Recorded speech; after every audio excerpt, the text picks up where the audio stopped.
WW está de volta agora sozinho aqui na bancada.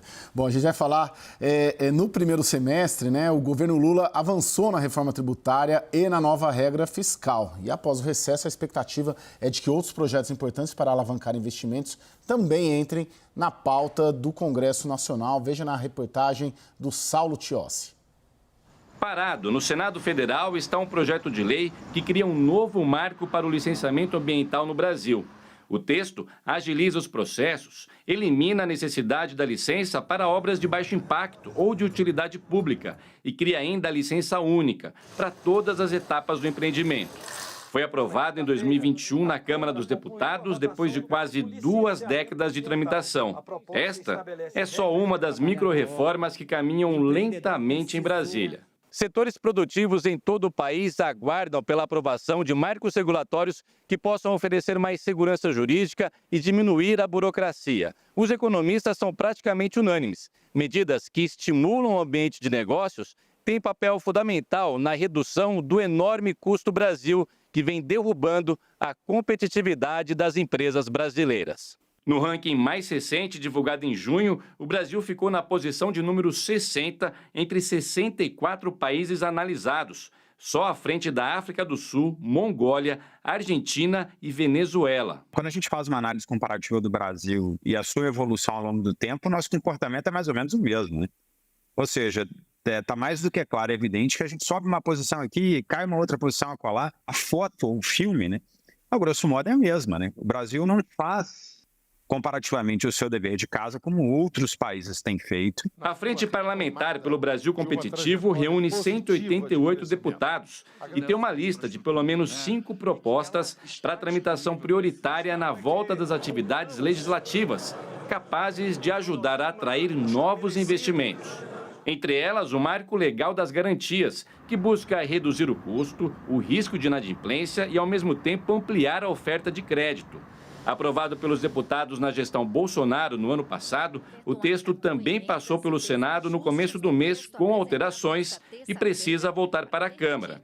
Já o setor de energia está à espera do PL 414. A nova regulação dá liberdade para os pequenos consumidores escolherem os seus fornecedores, como já acontece com as indústrias e os setores de alta tensão. O PL foi aprovado no Senado em 2021, falta a análise dos deputados. Outro projeto na lista é a regulamentação do mercado de carbono no Brasil. A Câmara já tem 7 projetos em tramitação sobre o assunto, mas o governo também pretende mandar um texto próprio em breve. Eu destaco essas medidas como medidas pontuais, estruturantes, sem nenhum custo adicional, mas que favorecem o ambiente de investimentos. O Estado, durante muito tempo no Brasil, foi fazedor, provedor, e ele agora precisa ser regulador, indutor, no máximo, do desenvolvimento. E aí, Renata, avança alguma coisa disso? É muita energia para ser queimada, tendo reforma tributária, CARF, tendo um monte de proposta lá prioritária para o governo?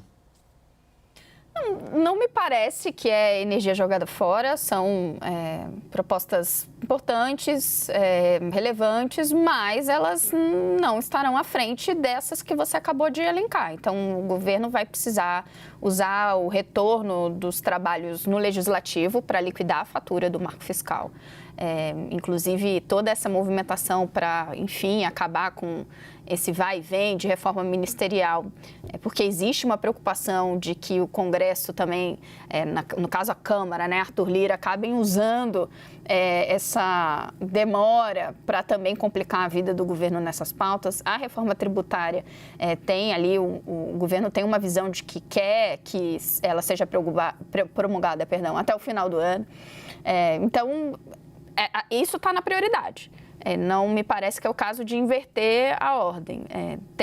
O governo e a equipe econômica tem que marchar nesse sentido. A questão vai dar para equilibrar tudo isso com esses outros projetos? Uma outra coisa me parece que sim, mas não dá para largar a mão desses temas que são maiores, são estruturantes, tá na conta dos agentes de mercado, a gente falou até bastante aqui no WW da decisão da FIT de elevar a nota brasileira, e a gente viu que ali no comunicado da agência havia menção a justamente esses avanços que o governo conseguiu fazer junto com o Congresso em projetos de maior amplitude. Então, se o governo largar a mão disso, de entregar essa conta final, aí o prejuízo vai ser grande. Daniel, acho que do pacote aí, você que é autor também da reportagem, a regulamentação do mercado de carbono, que me parece um tema que o governo está encantado, vamos dizer assim, né? Transição para energia verde, essa agenda ambiental. Acho que desse pacote aí, esse sai na frente, mas justamente porque o governo também tem um interesse. Você tem essa percepção? Caio, a regulamentação do mercado de carbono é um projeto, já circulam no Congresso em diferentes estágios, mas todos muito preliminares, 7 projetos de lei tratando da regulamentação do mercado de carbono, em que o Brasil tem um enorme potencial de ganhar bastante dinheiro, e o governo pretende mandar uma proposta própria, seja por meio de um novo projeto de lei, seja barganhando ali um novo substitutivo, como a gente diz ali numa proposta do relator, que ainda nem está escolhido no Congresso, mas o mercado de carbono faz parte desse plano de transição ecológica que o governo diz que começará a lançar por partes a partir de agosto. O Ministério da Fazenda está muito dedicado a isso. Eu destacaria também em agosto, logo depois da volta do recesso parlamentar, o projeto de Lei Geral do Licenciamento Ambiental, que é um projeto que tramita há 20 anos, como o Saulo nos informou aqui. De um lado, você tem a indústria e segmentos de infraestrutura muito desejosos de que isso finalmente avance, e ele tem aspectos positivos. Você tem hoje 27 leis estaduais diferentes para licenciamentos nos estados, quando o licenciamento não é federal, não é do IBAMA. Isso precisa ser minimamente uniformizado, senão um empreendedor fica completamente maluco, né? A regra que ele tem no Amazonas é completamente diferente da regra em Santa Catarina, e você tem um risco também que os ambientalistas apontam, que é de fragilização, que é de alguma simplificação excessiva do licenciamento, e um aspecto muito destacado é o licenciamento autodeclaratório. Quando uma empresa diz, olha, isso aqui não vai ter impacto, não, a lei abre brechas para isso, então o licenciamento fica por conta do próprio empreendedor. Claro que se isso der ruim mais para frente, ele precisa pagar. Mas esse é um projeto que tramita no Senado, já passou na Câmara, e os dois relatores em comissões diferentes, que são os senadores Confúcio Moura e Tereza Cristina, combinaram de apresentar ambos um relatório único nas suas respectivas comissões, de modo que isso acelera a tramitação e dá para visualizar alguma entrega. Agora, o pessoal do Ministério do Meio Ambiente, Marina Silva, não tem a mesma postura com relação a esse projeto do que tinha o governo Jair Bolsonaro. Não é de todo o contrário, reconhece alguns aspectos importantes, mas vai querer mexer nesse texto. Não, e não só nesse texto, porque esse pacote geral aí da frente, ela tem uma pegada mais liberal, né, Renato? E o governo tem uma pegada, assim, mais intervencionista. Claro que depende muito do ministério e do player que a gente fala. Não pode dar uma confusão aí? Pode. Gostei que você fez essa ressalva, né? Depende do ministério, depende de qual ala do governo, né? A gente cabe todo mundo, né? Interessante falar, o governo não é um monolito, né? Isso. O que indica que a confusão já começa dentro do próprio governo. Não, pode. Me parece que isso é uma certeza, né? Um debate contratado, uma correlação de forças. Me chama a atenção o fato de que, talvez eu vá até me contradizer, vamos ver, mas o que eu dizia na minha primeira colocação, né? O governo tem que ter um pouco de foco, porque ele não pode pensar na próxima fase ou nesses outros projetos enquanto ele não entregar o que o mercado está contando ou o que ele está prometendo. E aí o Daniel lembrou muito bem que, no caso desses projetos de transição ecológica, né, como o Haddad tem chamado e como ele apresentou Lula, existe uma expectativa de já em agosto eles começarem a soltar algumas coisas. Então, na verdade, há sim uma intenção de tocar as coisas em paralelo. De um lado, se você não tocar em paralelo, você vai fazer com que o governo aposte todas as suas fichas, por exemplo, né? Vamos supor que ele já chegue e liquidem mesmo a fatura do marco fiscal no início da reabertura dos trabalhos. E aí o governo só apostaria todas as fichas na reforma tributária até o final do ano. E aí, se ela não sai, e sabemos, existe um risco razoável disso não acontecer, ele não tem nada para entregar, né? Daniel pediu a palavra? Caio, sabe que, sim, de certa forma, o mercado e os investidores ficaram até um pouco mal acostumados nos últimos anos, porque você teve 2 governos, Temer e Bolsonaro, que atacaram muito esse tipo de reformas microeconômicas, de setores regulados, tentar melhorar o ambiente de negócios, à custa de certa paralisia das reformas mais estruturantes, que mexessem com finanças públicas. A gente não lidou no passado recente em outros governos com reforma tributária, não se mexeu na administrativa, enfim. Agora, o governo Bolsonaro, por exemplo, mexeu com o Marco Legal do Saneamento, Lei do Gás, projeto que facilita ferrovias autorizadas, cabotagem. Então, tudo isso são simplificações do ambiente de negócios que é muito difícil empreender no Brasil, o excesso de regulações, o ambiente ficou mais claro e trouxe mais o setor privado.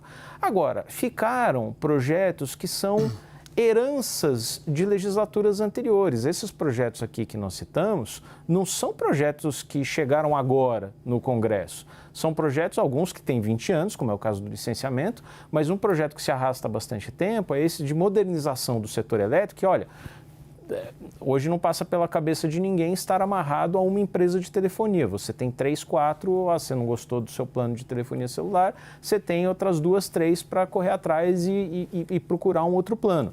Na energia elétrica, você está amarrado na empresa que atende a sua cidade, a não ser que você seja uma grande indústria, um grande supermercado ou shopping center. Então, existem aperfeiçoamentos e modernizações que estão travadas há bastante tempo. É claro que ninguém está falando em deixar de lado o fim da reforma tributária, o fim da tramitação do arcabouço fiscal, para privilegiar esse tipo de reforma microeconômica. Mas esse tipo de microreforma também é muito importante para destravar investimento, porque quando você fala de, 500, 600 bilhões de investimento em saneamento básico, é porque você aperfeiçoou o marco legal, você traz mais um investidor privado para esse tipo de atuação e consegue, com bases muito claras e estabilidade legal e incentivos regulatórios, impulsionar um investimento e a qualidade do serviço, que não é investimento por si só, é a qualidade de serviço para o contribuinte, para o cidadão. Não, Daniel, e o interessante é que mostra o Congresso como agenda, não necessariamente atrelada à agenda do governo Lula III, né? Em todo esse debate sobre fortalecimento, hipertrofia do legislativo, né? Que hoje é um semiparlamentarismo, ou parlamentarismo, ou semipresidencialismo, mas o Congresso tem uma agenda própria, né? E cabe ali tentar implementar. Você tem essa percepção, Renata?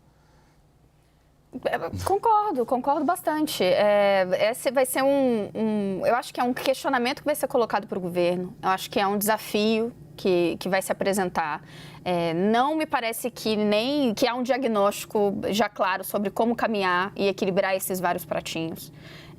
Mas é algo que a gente chega ao final do primeiro semestre, né, e a gente fez bastante esse balanço aqui, olhando para trás, com o governo e a própria equipe de Fernando Haddad conseguindo apresentar um saldo extremamente positivo, isso está claro. O que agora vai ser feito para que se chegue ao final do ano sem solapar essas conquistas apresentadas nos primeiros meses? Eu acho que é isso que está em jogo.